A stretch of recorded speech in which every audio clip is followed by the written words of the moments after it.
Good morning, everyone. Good morning, change makers, peace builders, leaders of the world.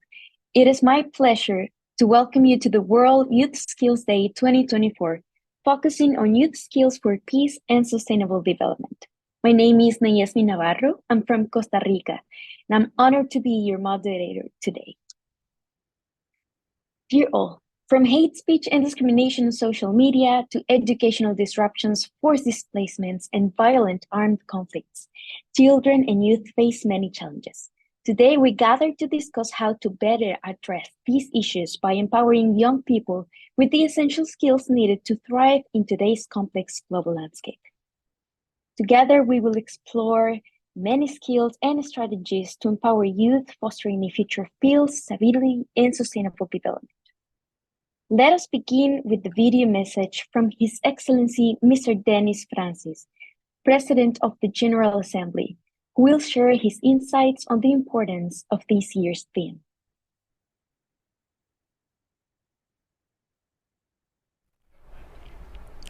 Excellencies, distinguished delegates, esteemed guests, let me begin by expressing my gratitude to the permanent mission of the Democratic Socialist Republic of Sri Lanka and the permanent mission of Portugal, along with our esteemed partners, for organizing today's important event to celebrate World Youth Skills Day 2024. The theme, Youth Skills for Peace and Sustainable Development, underscores the critical importance of equipping young people with the essential skills needed to navigate global challenges. Today, youth represent 16% of the global population, a number projected to rise significantly by 2030 to 1.3 billion. They are not just the future, but also the present, essential voices in achieving the 2030 Agenda for Sustainable Development and its 17 Sustainable Development Goals. Despite their potential, young people worldwide face daunting challenges, from conflicts disrupting education to economic inequalities limiting opportunities.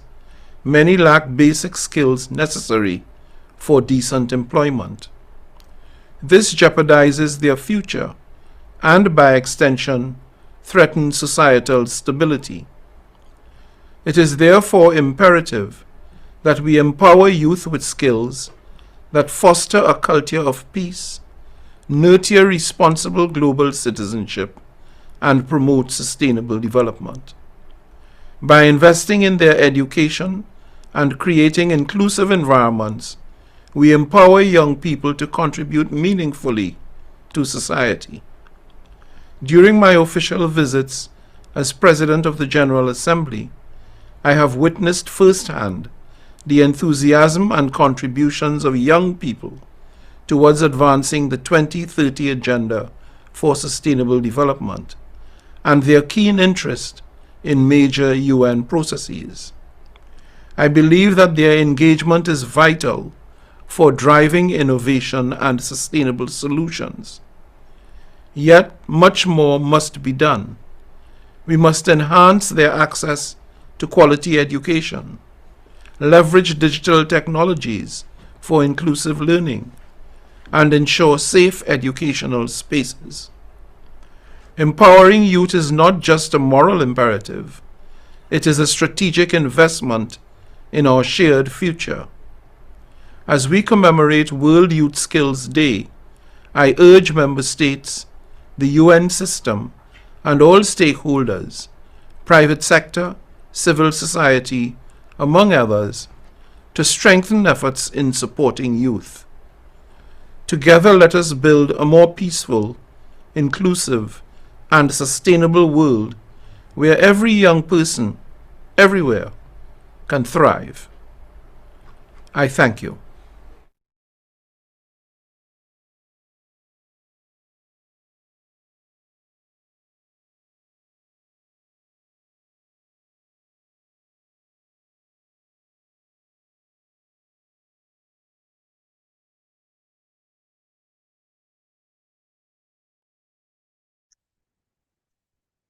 Thank you. After such inspiring remarks, we are now honored to hear from Felipe Polier, Assistant Secretary General for Youth Affairs, who will address us also on behalf of the UN Secretary General, His Excellency Antonio Guterres.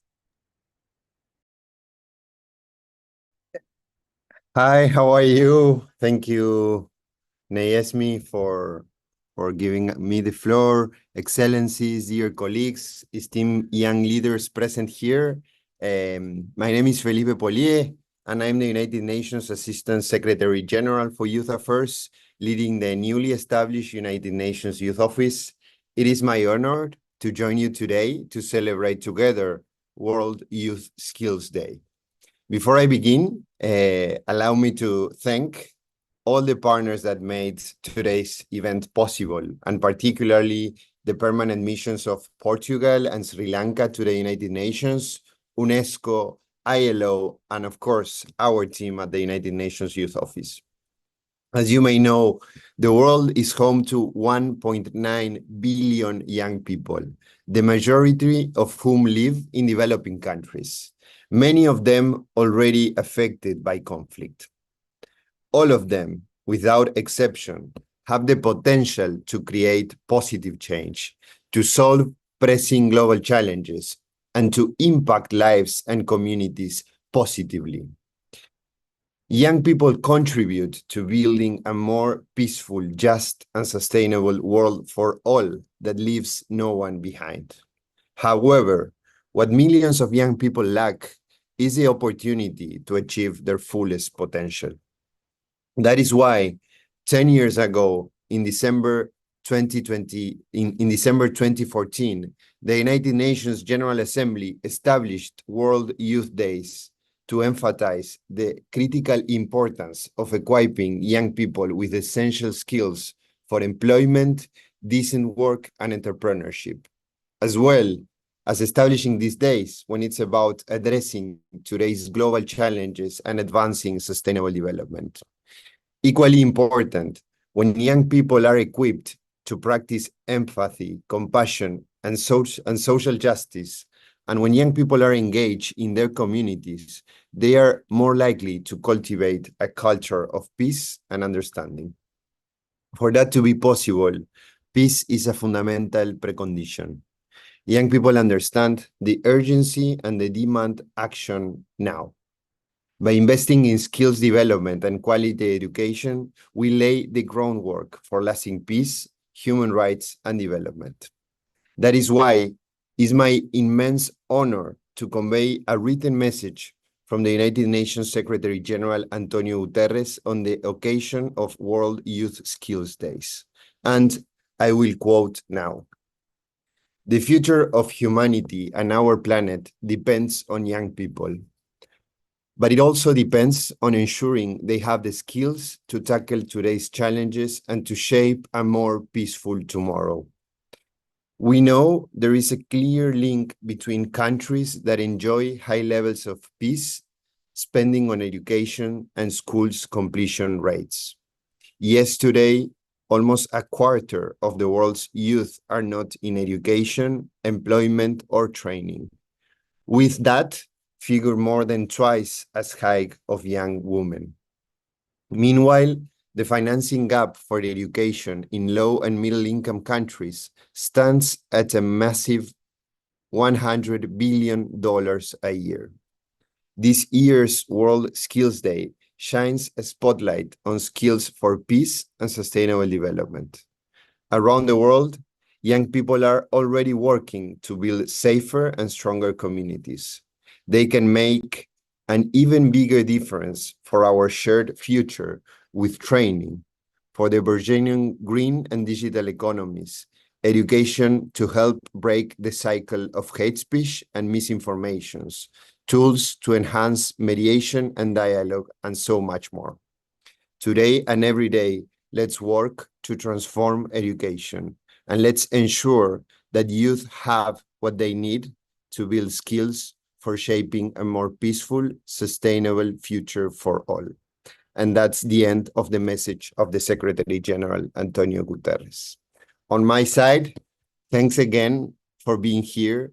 Thanks again for convening all of us today, and I look forward to our rich discussion. So happy World Youth Skills Day to everyone, and thank you once again. And the floor is yours again, Nayasmi. Thank you, Mr. Polier, for your words. It is now my honor to introduce our keynote speaker, Ms. Hawa Abdi. Hawa is a Somali refugee who grew up in the Kakuma refugee camp in Kenya. Hawa is a member of Transform Education, hosted by the United Nations Girls Education Initiative. Hawa, the floor is yours. I want to take today to say thank you, everybody. And my first statement will be Happy World Youth Skill Day. For those who don't know me, my name is Hawa Abdiaziz. I was born and raised in Kenya as a refugee, but I'm now residing in Canada. So today I want to start with one thing before we start with everything else. I owe so much to the Kenyan people.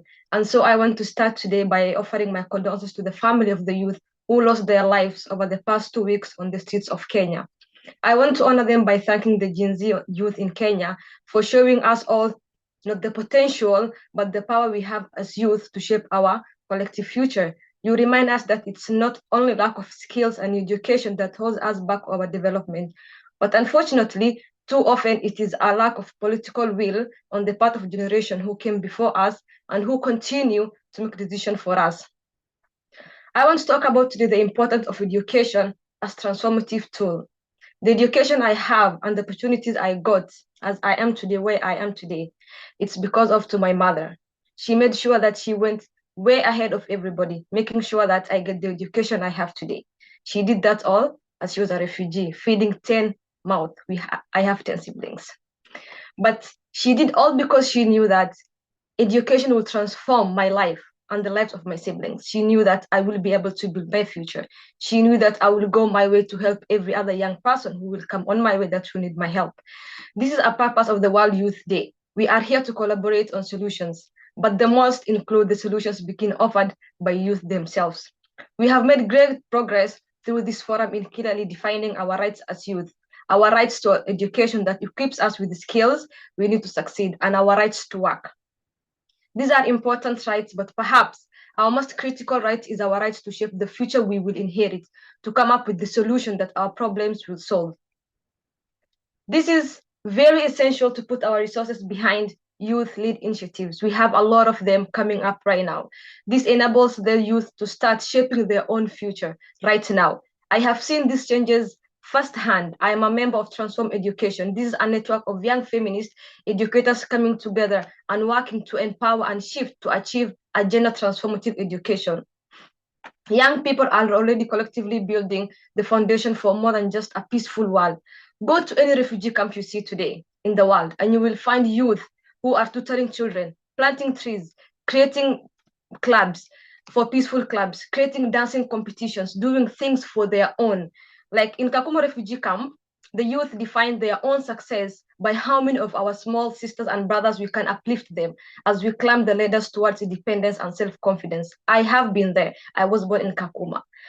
But since I am not there anymore and I have knowledge of what I can help back home, as a youth, we create small groups to build up those who are behind. But youth-led initiative needs much more support. They may not always, you will not see immediate results. You will not see immediate. If you fund them, if you support them, you will not see tomorrow the results that you need. But essentially, they succeed to every program you fund or initiative you create. Youth leadership is the spark and the fuel will truly transform changes for all of us as we build more just a future. My own country, Somalia, gained its independence in a large because of the effort of the Youth League. I take inspiration from them every day. I take inspiration from the youth in Kenya. I take inspiration from the youth all around the world. The youth around the world today, they want something. We want a change, a government responsive to the people and the economy that serves all of the people, including the youth. So as you hear today from our speakers, panelists and experts, let's listen to look for ways to work in solidarity with one another, like the youth are already doing it. So to listen, we have to respond to the desires and demands. Let's make sure our policies and proposals serves all of the youth. It's a day to honor our journey, amplify our voices, reaffirm our commitment to building a world where every young person can thrive. So remember, young people have a natural ambition to succeed. Often, the best way to support them is to get away of their way. The last thing I want to say before I go off is this is a day that serves a reminder that every young person, regardless the background you come from, regardless where you are born, regardless where you are, we need to have access to equality education, quality education, and opportunity to build a better future for us. And we want every young person, we want every youth to be included in tables that decisions are being made. We don't want people to make this on our behalf. We want young person to be included on that table so that we know what is happening and we know we can make our own decision as well. Thank you so much. Thank you, Hawa, for such enlightening remarks. As an advocate from Costa Rica myself, a country which abolished its army in 1948 and has since allocated those funds to education, I resonate deeply with the call for actionable and dynamic education for youth.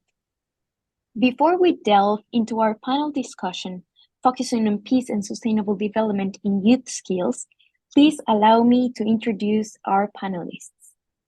His Excellency Mr. Peter Mohan Maitri Pieris, Permanent Representative of Sri Lanka to the United Nations. Ms. Mia Seppo, Assistant Director General for Jobs and Social Protection from ILO. Mr. Christopher Castle, Director of the Division for Peace and Sustainable Development, UNESCO. Ms. Richa Gupta, CEO and co-founder of Labia and Young Leader for the SDGs. Ms. Tomiloba Barinde, Legal Officer, Nigeria Employers Consultative Association. And His Excellency Mr. Rui Vinhas, Permanent Representative of Portugal to the United Nations. Now, without further ado, let's start the conversation. Mr. Peter Mohan Maitri Pieris, Representative of Sri Lanka to the UN. Your Excellency, welcome. Thank you for coming. Thank you. Your Excellency, in the years leading to the Transforming Education Summit in 2022 and thereafter, Sri Lanka has made notable steps to advance lifelong learning opportunities, including by integrating digital and media literacy, STEM, and global competences in the curriculum. Against the rapid technological changes and diverse emerging challenges, how does Sri Lanka leverage skills development to promote peace and resilience among the youth in particular? Can you please share some examples of youth engagements in such initiatives? Thank you, Madam Moderator. I think that's a very loaded question. Perhaps I'd probably be walking a minefield. But be that as it may, let me endeavor to throw up some ideas. Over the past years, leading to the Transforming Education Summit and thereafter, significant strides have been made by Sri Lanka in equipping young people with essential skills for employment, decent work, and entrepreneurship. However, today's youth, as you quite rightly pointed out, face an increasingly complex array of challenges that can threaten their futures and the stability of our societies. Violent conflicts, societal polarization, the digital divide disproportionately impacts on young people, particularly those in marginalized communities, including rural populations and persons with disabilities. Now, it is against this backdrop that Sri Lanka has taken significant steps in leveraging skills development for peace and resilience. Our national policy is focused on curriculum integration, whereby we included digital divide and media literacy into our national curriculum to empower students to critically evaluate information, engage responsibly in the digital world, and use technology for positive social impact. Now, how did we do that? Now, we adopted several methods, inclusive of the government expanding and modernizing technical and vocational education training institutions to offer more courses aligned with current job market needs, including digital literacy, IT, and advanced technical skills. Collaboration with the private sector goes with that without saying.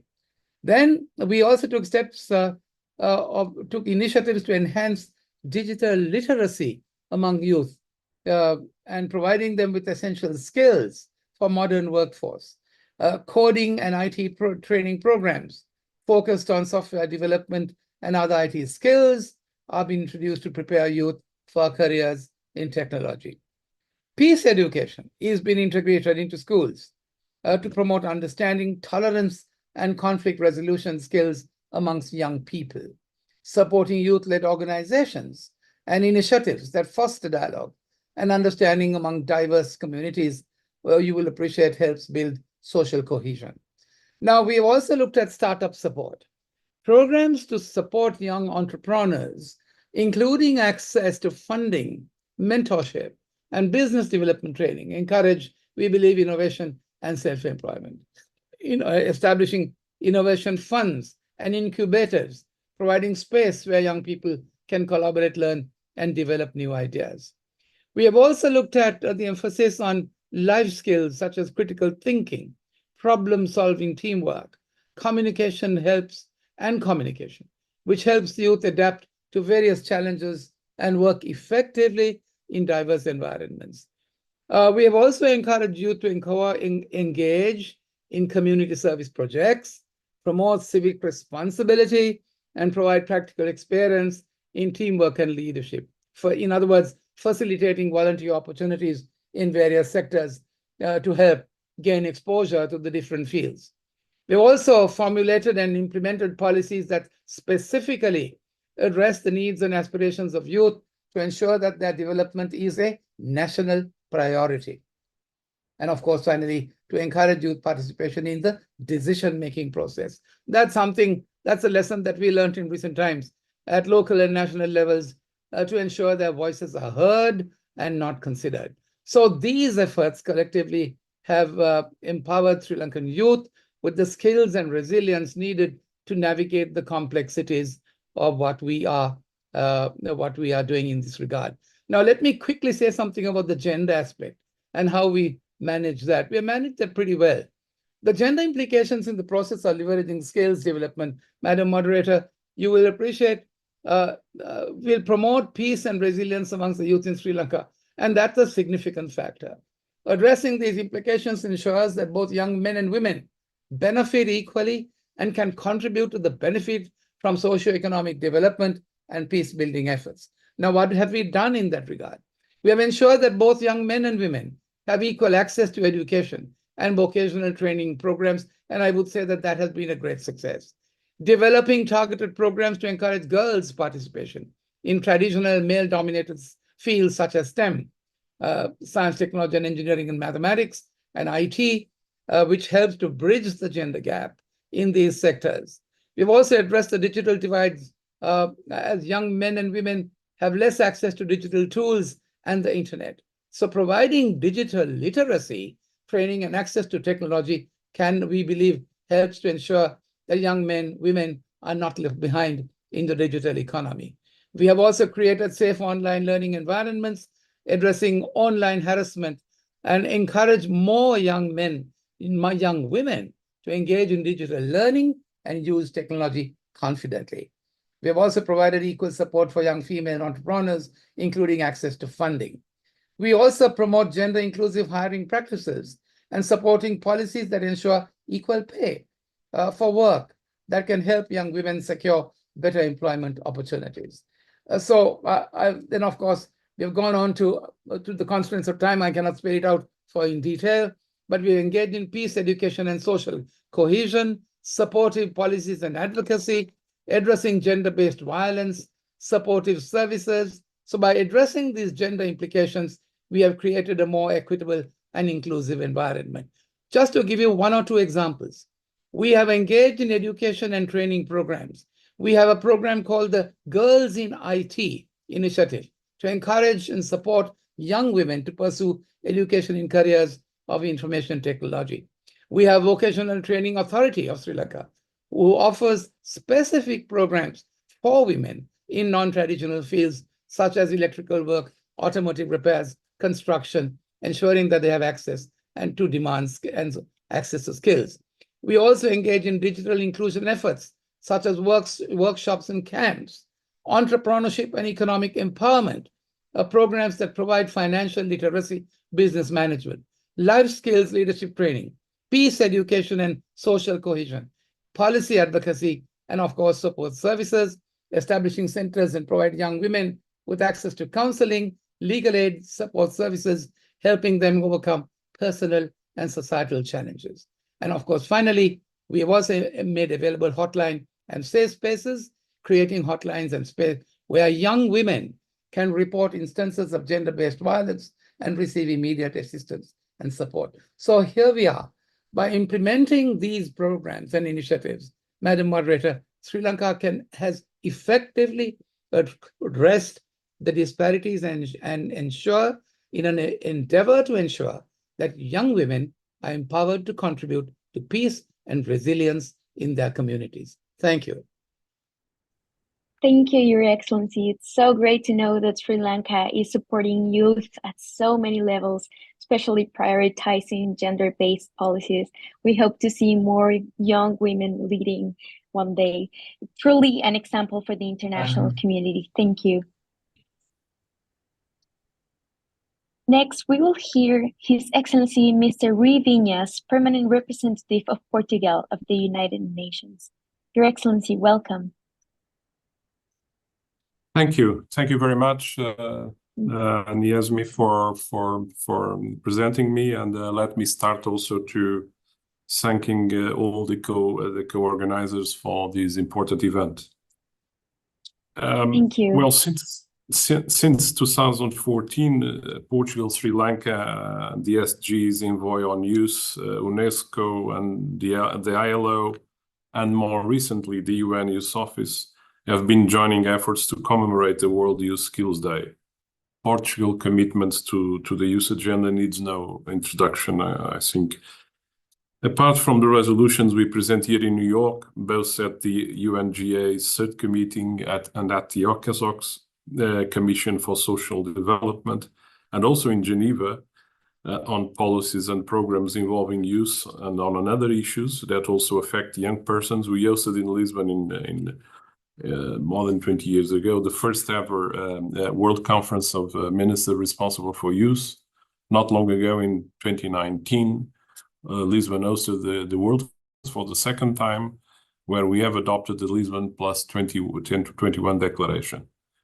That declaration was very clear about our commitment towards young persons, equal education opportunities for all, and the promotion of digital and media literacy, as well as soft skills are the way to enhance employability outcomes in the labor market of tomorrow. Now turning to your question, recognizing the crucial importance of skills development for youth, Portugal has demonstrated a steadfast commitment to preparing its young citizens for success in the 21st century job market. In addition to fostering academic excellence, Portugal has prioritized the cultivation of social and emotional skills among students, recognizing them as essential tools for both educational achievements and active citizenship. For instance, Portugal has integrated programs like Child-Friendly School, which focus not only on academic performance, but also on creating supportive environment that nurture social skills such as empathy and cooperation. Through these initiatives, Portugal's schools emphasize the importance of emotional intelligence alongside traditional academic subjects, preparing students to navigate complex social situations and to contribute positively to their communities. Furthermore, Portugal has promoted non-formal learning experiences such as volunteering and community service projects through organizations like the Portuguese Institute of Sport and Youth, fostering a sense of civic responsibility and promoting leadership qualities among young persons. These experiences not only enhance practical skills, but also instill a sense of empowerment and agency, encouraging youth to actively participate in shaping their society. By integrating social and emotional learning into the curriculum and providing opportunities for non-formal learning, Portugal has empowered its youth to excel academically, while also preparing them to contribute meaningfully to society. These initiatives, we think, have equipped Portuguese youth with the competencies needed for future careers and have developed their ability to act as agents of change in their communities. Our national holistic approach to education, balancing academics with the development of social and emotional competences, reflects a forward-thinking strategy. It not only prepares young persons for the challenges of the modern workforce, but also cultivates a generation capable of promoting inclusivity, social justice, and peace and peaceful society. Thank you very much, and happy World Youth Skills Day to everyone. Thank you. Thank you, Your Excellency. I think everyone listening can agree that Portugal's emphasis on developing social and emotional skills is very refreshing, modern, and very much needed.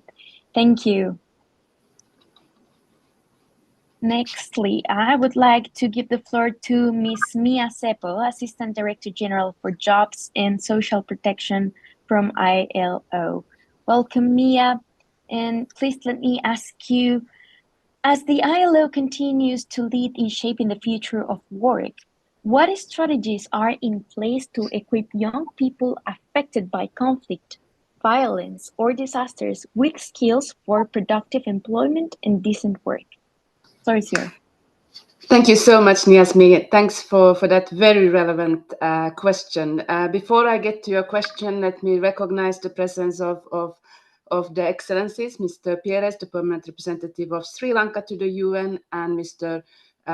Rui Vinhas, the permanent representative of Portugal to the UN, and of course, everybody who has joined us online for this conversation. I am delighted to join this important event to mark the World Youth Skills Day 2024. The previous speakers have already reflected on the daunting challenges that young people today are facing, but also pointing to the enormous potential that is there for young people to actually contribute to and engage in peace-building processes, driving real and positive change in their communities. And I think our statement served as a real inspiration. So today we celebrate young people's activism, voice, and agency, which often serves as the spark needed for peace and sustainable development. So as ILO, we call for urgent and tailored investment to facilitate their transition to employment and decent work. And I think we've heard this from the other speakers as well. Why? Because access to decent jobs and adequate livelihoods is vital for peace and resilience. And these opportunities not only serve as preventive measures against conflict, but also act as powerful drivers of enduring peace. Ensuring young people benefit from education and skills development programs that enhance their employability is crucial for facilitating their transition to decent work and contributing to peace. So a couple of recommendations from our side. So first, we want to encourage that there is focus on the training content, and I think many of the previous speakers have already focused on this. Training content is critical for fostering the attitudes and skills necessary to overcome crisis and assist in peace building. Our global framework on core skills for life and work in the 21st century walks the talk by emphasizing social, communication, and conflict prevention and resolution skills. Our work promotes digital skills, which are essential for young people to face the increased digital threats from social media. These skills prepare them to deal with the risk of hate speech, fake news, racism, violence, bullying, political persecution, and predatory behaviors online. Second, I want to talk about how we ensure that training centers and workplaces become spaces for social cohesion, free from violence and harassment. Our work in Kenya is a great example of how training spaces can act as peace hubs. We partnered with the Kenya School of Tibet to update the National Tibet Teacher Training Program. Teachers and trainers are now equipped with skills and knowledge to address grievances and restore young people's faith in justice. Our new guidelines on preventive and eliminating violence and harassment in Tibet and skill systems have already shown positive results in Indonesia, where young people actively participated in designing strategies to turn training centers into inclusive spaces free from violence and harassment.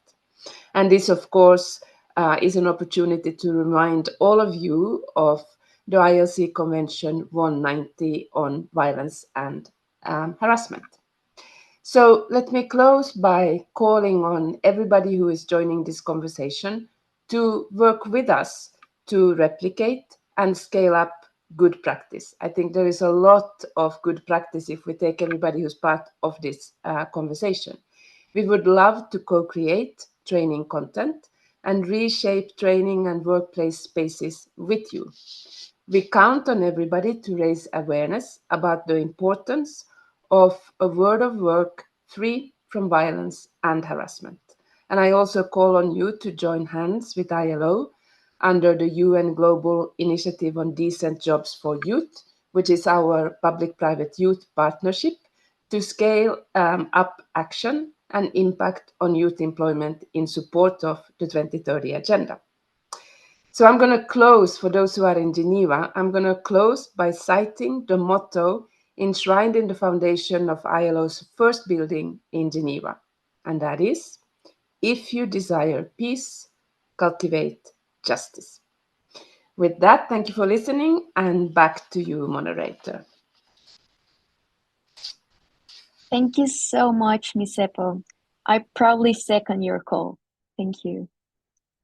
Next, we will hear from Mr. Christopher Castle, Director of the Division for Peace and Sustainable Development from UNESCO. Mr. Castle, welcome. At UNESCO, as UNESCO leads the global efforts in transforming education, including skills development systems, focusing also on the inclusion of global citizenship into curricula, your perspective is incredibly valuable. Can you please elaborate on UNESCO's effort in fostering global citizenship and peace education across the education and training systems and from a lifelong learning experience? How do these efforts enhance youth understanding of global issues and prepare them as agents of change? Excellencies, colleagues and friends, and moderator, thank you very much for the question. As UNESCO's Director of Peace and Sustainable Development, it's an honor to discuss our efforts in fostering global citizenship and peace education through our education and training systems. And of course, as others have said, equipping young people with essential skills is crucial, not only for employment and entrepreneurship, but also for building peaceful, just, and sustainable societies.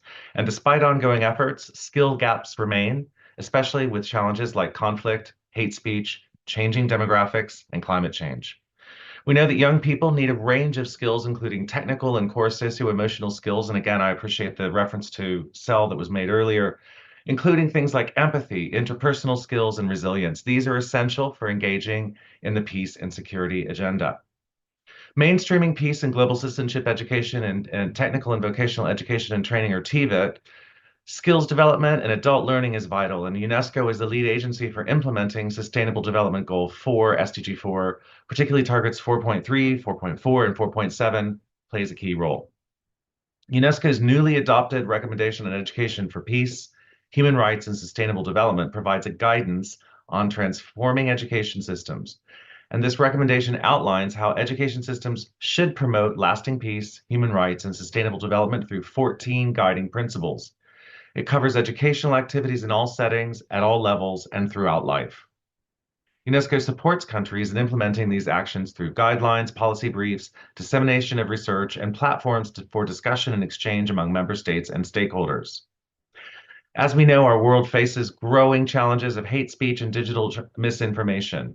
And in this complex landscape, UNESCO's mission is crucial. Hate speech targets individuals based on identity, undermining human rights and eroding social cohesion. And education is our most powerful tool to counter these harmful narratives and foster understanding.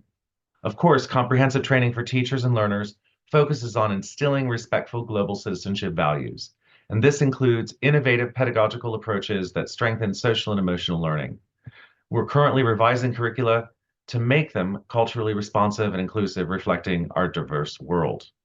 In today's digital age, media and information literacy skills are increasingly needed, as a number of your panelists have already noted.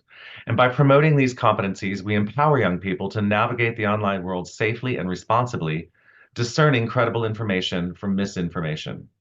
UNESCO advocates for ethical frameworks in technology development, pushing for policies that ensure technologies promote peace and sustainability rather than division.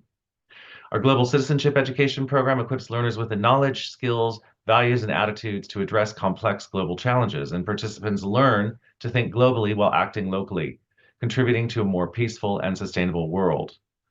As mentioned by the moderator, promoting lifelong learning opportunities is key, and education continues throughout life, ensuring individuals can continually develop the skills necessary to adapt and thrive in an ever-changing world. By fostering a genuine appreciation for diversity and promoting human rights, we counter hate speech at its roots, equipping young people with the crucial skills needed to combat misinformation and build bridges of understanding. UNESCO's work in transforming education is vital for our collective future. Thank you very much. Thank you very much for sharing about UNESCO's work and experience, Mr. Christopher. Next, I'd like to invite Ms. Richa Gupta, CEO and co-founder of Labia and Young Leader for the SDGs, to take the floor. Welcome, Richa. Ms. Gupta, based on your experience, could you share why cognitive learning is important and how young people are being educated in social and emotional learning? What is the state of evidence in this area, and what advice would you give to policymakers to enhance youth in this type of learning? Thank you so much for your question, Yasamir, and namaste, and a very happy World Youth Skills Day to everyone, excellencies, distinguished co-panelists, and fellow young people who are listening to us today. My answer to this question really stems from my own experience as a teacher turned entrepreneur. When I was 16 years old, I started teaching in low-income classrooms across India and quickly realized that there was a big difference between me teaching and children actually learning. And my students, who lived on a household income of less than $2 a day, came from such adversity that they were just not regulated enough to learn in the classroom. And in this journey, unfortunately, I also lost two of my students. One was to community violence, and another one was to a disease that I had recovered from when I was a child. And beyond how I felt about this, I saw how this adversely affected and how traumatic this was as an experience for the rest of my 48 students in the classroom, their parents, and the larger community. And I realized that in India alone, there are over 300 million children, adolescents, and young people who lack the essential skills to effectively learn, even if they are enrolled in a classroom. And to solve this challenge, I co-founded Labhya with my co-founders Vedant and Malika, which is an India-based education nonprofit, where we partner with local state governments to institutionalize social emotional learning programs at scale in public schools. And so today we support some of the largest in-school well-being programs for children and young people globally, impacting 2.4 million children across 22,000 schools in 3 Indian states every day. So how is this impacting young people and children? There is enough empirical evidence that shows that every dollar invested in children and young people's well-being and social emotional skills yields a return of $11 in the form of health, education, and employment outcomes. There are numerous studies by my alma mater, Harvard University and University of Pennsylvania, that have demonstrated the impact of social emotional learning programs on young people's capability to be able to cope with poverty-induced challenges, build resilience, learn resilience, relationship building skills, and motivation to learn. And yet, young people and children's well-being continues to be grossly under-researched and underfunded as an area. And so through my organization, Labhya, in partnership with MIT-based Global Research Center, JPAL, we are conducting the world's largest randomized controlled trial on children and young people's well-being and learning. And this will be a landmark study that will make a rigorous connection between skills, learning, and well-being for vulnerable young people and children.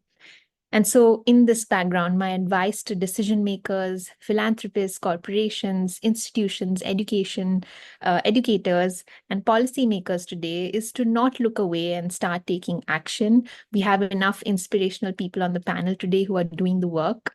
Young people's well-being and learning is not a far-fetched, unattainable goal. There are evidence-based practices that can be scaled globally and sustainably to impact more than 1 billion young people and children who today are vulnerable and unsure about their future. All we need to do is to deeply listen to us young people, support our action, and fund our well-being and learning. We are already leading the way to ensure that all young people become effective learners. I, for one, am not stopping till I impact 30 million children and young people by 2030. And so this is an invitation for all of us listening to join a global movement for youth well-being and learning. The time is now. Thank you. Thank you, Richa, for such valuable remarks. I do hope that the world listens to you and that more teachers approach through these sensitive educational skills. Thank you. Next, I'd like to call to take the floor Ms. Tomiloba Babarinde, Legal Officer from Nigeria Employers Consultative Association.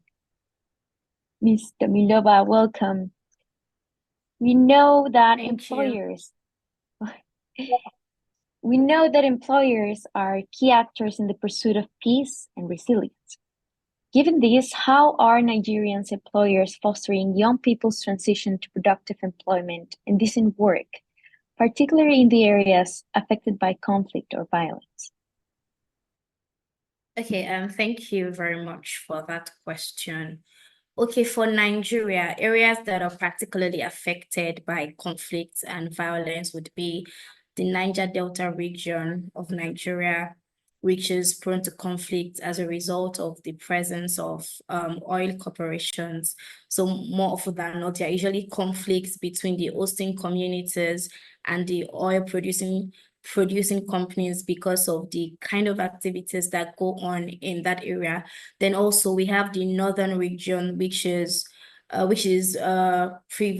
Boko Haram terrorist group prevalent in, on how Nigerian employers the role they play in fostering young people's transition to productive employment and decent work.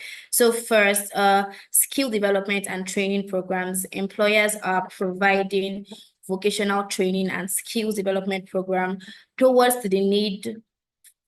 to the needs of the job market. This helps young people gain the necessary skills to secure employment. An example would be the Dangote Group. They have the Dangote Academy. The company provides vocational training and skill development for young people. This includes specialized program in conflict-prone areas like the northern part of Nigeria that I mentioned earlier, where youths are trained in technical skills needed for employment. Also, Nestle, one of the companies in Nigeria, they have a technical training center where they offer practical skills in engineering, manufacturing, and maintenance, targeting young people, particularly in these conflict-prone areas. Also, many companies are offering internships and apprenticeship programs that provide hands-on experience and mentorship to young people. This not only enhances their employability, but also helps them build their professional network. An example would be Lafarge Africa, a major cement manufacturing company in Nigeria. Through their employability program, they provide vocational training and job placement in the construction industry, particularly in the north-central region of Nigeria. Another point would be that employers are supporting young entrepreneurs, by providing funding, mentorship, and resources to young entrepreneurs. This includes access to loans, business development services, and incubation programs. An example would be the MTN Foundation. They have the ICT and business skill training program that empowers youth with digital and entrepreneurial skills, especially in states like Borno and Adamawa, which are states in the northern part of Nigeria. Participants are equipped to either start their own business or secure jobs in the tech sector as they would like. Then also we have the Shell Livewire program that supports young entrepreneurs in the Niger Delta group by providing training, mentoring, and funding to start and grow their businesses.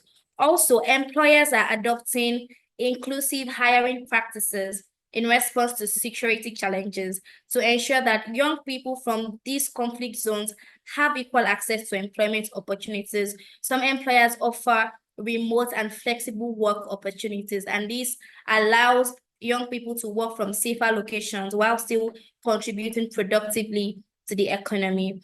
Also, through the corporate social responsibility initiative of companies, they are investing in community development projects that create job opportunities and improve local infrastructure. Their CSR program address the socio-economic challenges faced by young people in conflict zones. This includes scholarships, educational grants, and the likes. So finally, companies are partnering with the governments and NGOs on a larger scale, collaborating with them to address the concerns of youth in these conflict-prone areas. And some of these programs often includes psychosocial support and counseling to help young people overcome trauma and to integrate them into the workforce. So out of all the things I've listed, you could see that employers are actually doing the work. Employers are actually fostering young people's transition to productive employment and decent work. And these efforts have promoted economic stability in those areas, and they also contribute to the broader goals of peace and resilience in the affected areas. Thank you. Thank you very much. Thank you, Ms. Babarinde, for sharing. I'd like to thank also all the panelists for their participation and commitment to youth. Through your remarks, we've learned about many skills and actions that need to be nurtured. Education in IT, STEM, fostering the sense of global citizenship, assertive communication, emotional intelligence, prevention and conflict resolution skills, counteracting hate speech, empathy, resilience, investing in areas in conflict, etc. I think we all can agree that we need to keep working on this, and we need to keep investing and trusting youth to lead us to peace and sustainable development. We will now enter the Q&A segment, questions and answers. We do have a speaker list, and I would like to call to the floor His Excellency Mr. Kaushal Kishore Ray, Deputy Permanent Representative of the Permanent Mission of Nepal to the United Nations.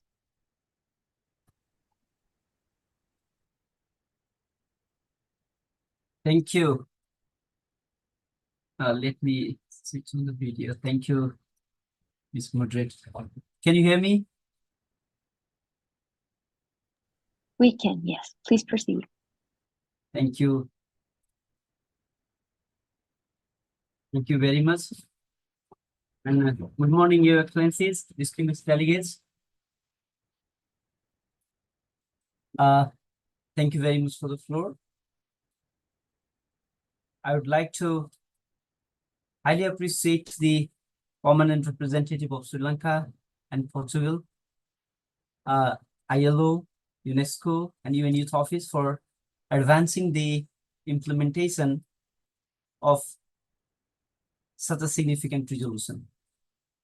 Excellencies, distinguished delegates, I found the discussion today very insightful and interesting. Indeed, the youths are the agents of change.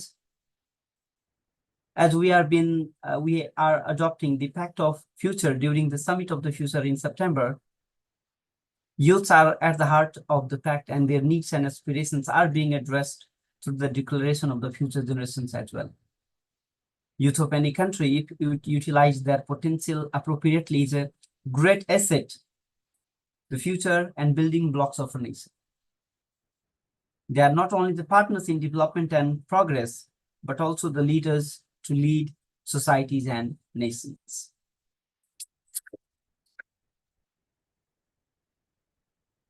To ensure peaceful, inclusive, and just societies, youth participation in the local, national, and global policy framework is a must.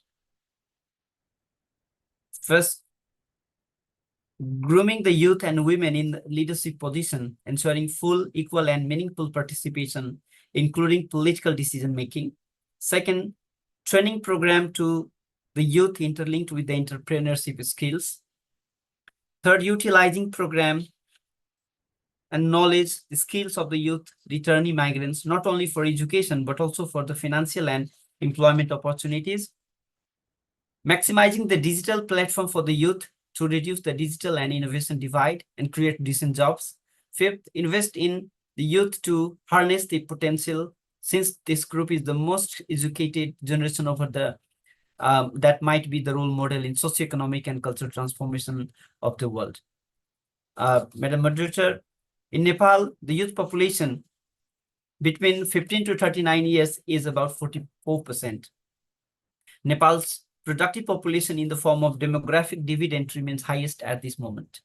We are committed to maximizing the utilization of this asset, not only for socioeconomic transformation of the country, but also for the healthy population for the better future. Nepal has adopted the Youth Policy 2015, Youth Vision 2015, and established National Youth Council for the benefits of the youth.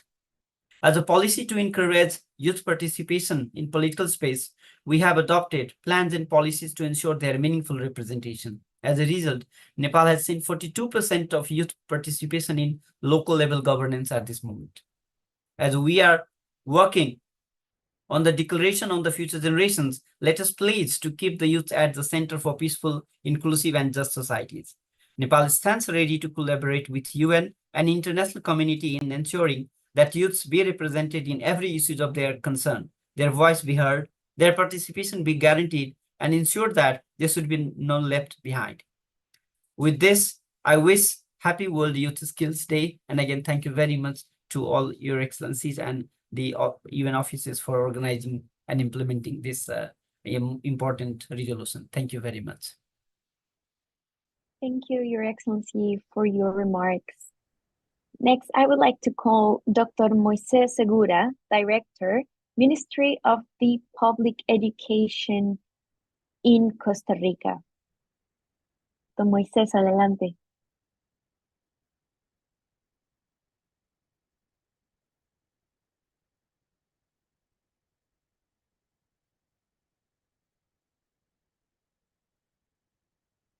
Costa Rica is building the 2030 educational roadmap based on life skills and being leader for peace and responsible development with the planet and around the world. The most important goal of our education system is for students to be able to transform learning into solutions for the challenges of their communities and also being creative of job opportunities. The key to the educational roadmap for a student to success in their studies is to know in which direction the world is going into trying to be present as a manager of community development, security, and happiness. If together we improve education, innovative skill for young people, everything else will improve in our nation. I appreciated the opportunity to participate from Costa Rica. Thank you so much. Thank you, Don Moises, for your participation. Dear panelists, we will now answer some questions that were directed for you, and I also encourage all of the participants to send your questions and to please rename yourself so that we can send you a request to unmute your microphone when it's your turn to speak and ask the questions.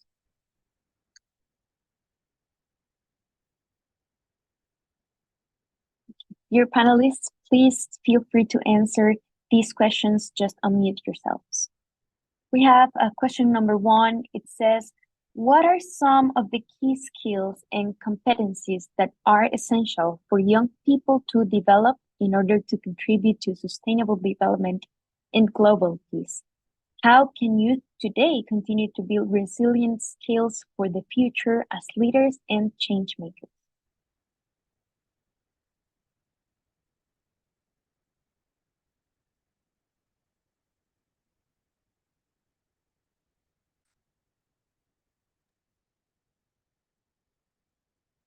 Ms. Mia Seppo, the floor is yours. Go ahead, please.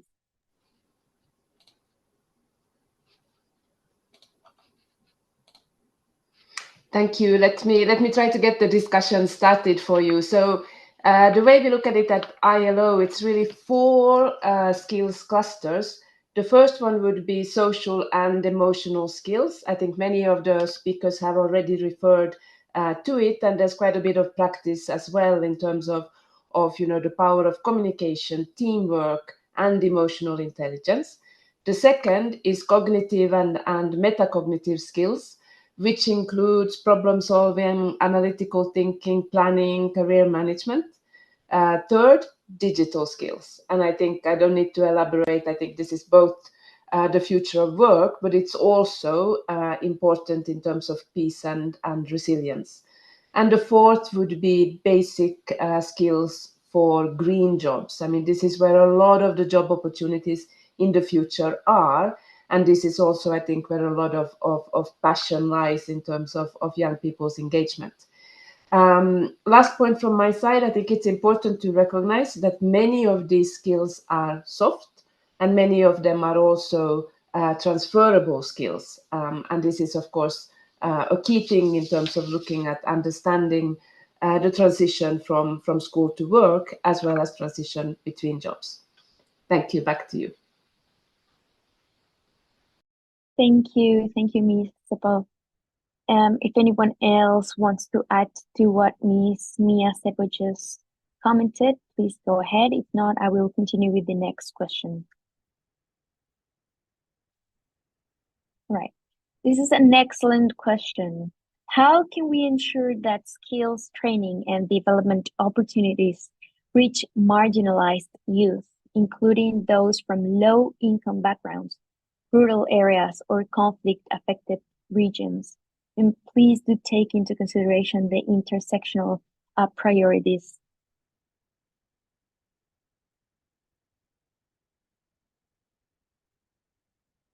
Ms. Richa, go ahead. Thank you for that question. That's an excellent question once again.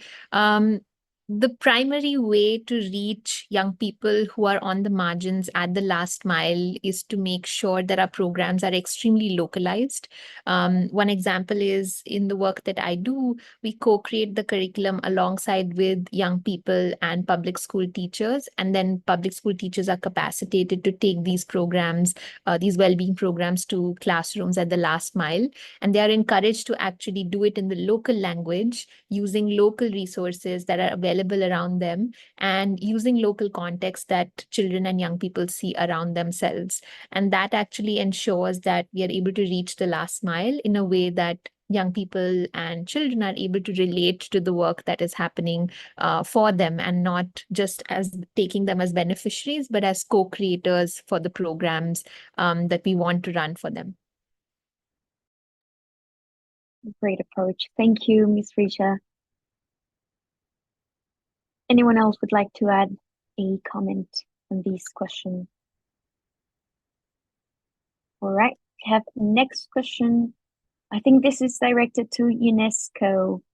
Why is expanding global citizenship education at all levels, including technical and vocational education and training, important for preparing young people as agents of change? Well, thanks very much for that excellent question. I think part of the answer, or I guess part of the question that I'd like to respond to, is why is it important at all levels? And one of the reasons is because we talk about lifelong learning, and we also emphasize the importance of starting to learn at a very early age. And we know that we can already start to prepare learners with really important skills and preparations for learning, starting in early childhood. Right on the way up through primary, secondary, tertiary levels, and then post formal education throughout life. And so these are really important. It's an important approach for all of us to think about in terms of how people learn, not just in the classroom, but outside the classroom, how we learn online, how we learn in informal and non-formal settings. And all of these represent important learning opportunities to help us reach the most marginalized. I really also appreciate that question, but also reaching people with the right kinds of information at the right age, and with the right age-specific topics and learning objectives that are going to equip them with the right skills they need, in particular to support peace and to solve some of the biggest challenges that the world is facing in the 21st century, like climate change. Climate change is a really interesting example because I think everyone understands that climate change is a challenge that's not going to be solved within the borders of one country alone. It requires that we think globally as a planet, how we come together to tackle that kind of an issue. And it's not the only one, whether it's pandemics, whether it's pollution, whether it's a range of different topics. I think what we now know is that citizenship education has to have a global dimension. We have to help learners understand that they're part of this global planet, that they're not just citizens of their local community or their country, but of the world. And so it's really important to kind of include that particular mindset. And then just if I may loop back to that first question about skills, I really want to appreciate the response from my colleague at ILO, and just in particular add to that and put an emphasis on the importance of critical thinking.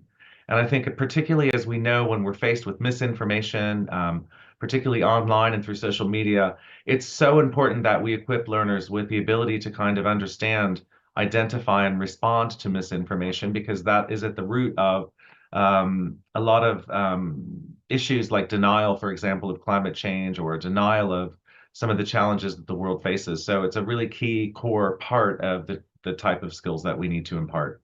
Thank you very much. Thank you, Mr. Christopher. Next question is, how does SEL enhance empathy and bring about an end to violent extremism? His Excellency Pitin Mohampiris of Sri Lanka, you have the floor. Thank you, Madam Moderator, for giving me the floor. This again is perhaps an interesting question. How does SEL enhance empathy and help prevent violent extremism? Now, developing emotional intelligence is one aspect that we need to consider. Now, SEL provides individuals with the skills to recognize, understand, and manage their own emotions and those of others. Now, this emotional intelligence fosters, I believe, empathy by promoting the ability to understand and share the feelings of others, which is essential in building a positive relationship and reducing hostility. Another aspect is the promoting perspective taking. SEL encourages, we believe, individuals to view situations from different perspectives, promoting empathy and understanding of diverse experiences and beliefs. Now, this perspective, Madam Moderator, this perspective-taking approach helps, we believe, to challenge stereotypes and biases, reducing the likelihood, I say, of radicalization and violent extremism. Another aspect is that SEL programs emphasize the development of healthy relationships based on trust, on friendship, real trust, respect, and effective communication. So by promoting positive interactions and conflict resolution skills, individuals, we believe, are less likely to resort to violence as a means of expressing their grievances or resolving conflicts. Now, we also believe that enhancing responsible decision-making is also important. Now, SEL, we believe, equips individuals with the skills to make ethical and responsible decisions. Now, this includes, I believe, considering the consequences of their actions on others as society as a whole. In other words, see you in them, the neighbor principle, so to speak, a duty of care, so to speak. By promoting official thinking and problem-solving skills, individuals, I believe, are less likely to engage in violent extreme behaviors. I think another important aspect, perhaps, if I can think of, is fostering a sense of belonging and inclusion, a sense of belonging. The problem appears to be that most of us don't feel part of the whole human family.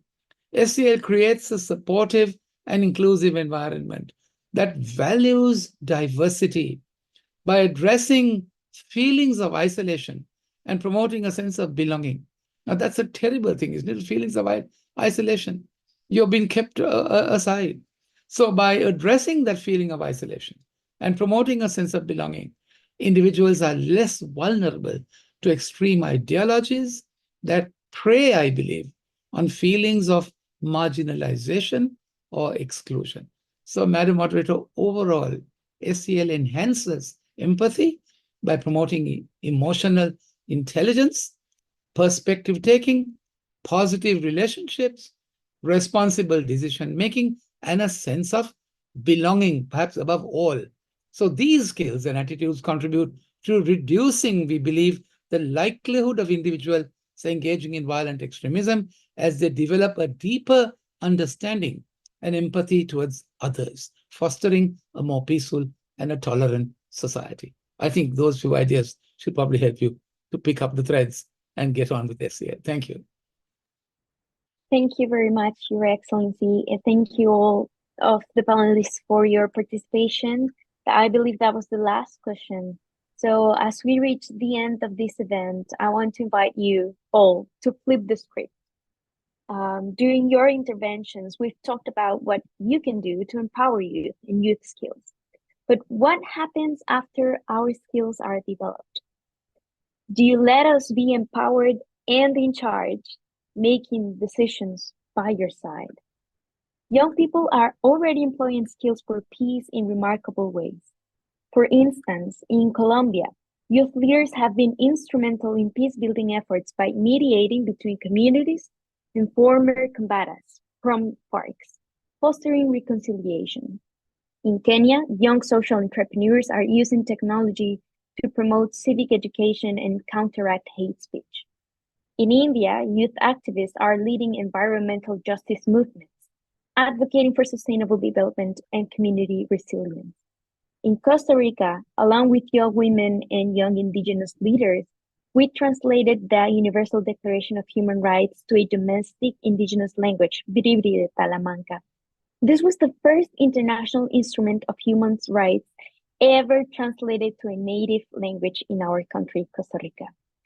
We made it possible for the peoples to learn about their rights, and therefore we also empower them to demand their rights through both judicial and extrajudicial processes.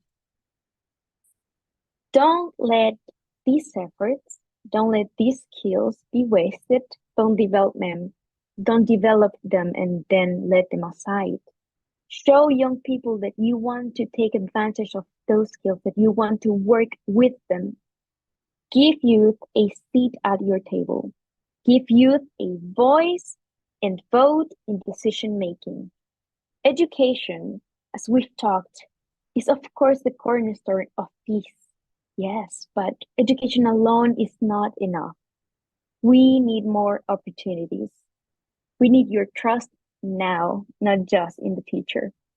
So, dear all, please let us lead today and let us lead together. Thank you all for joining us today. Let's carry forward the insights and inspirations we've learned. And happy World Youth Skills Day for all. Thank you for joining me.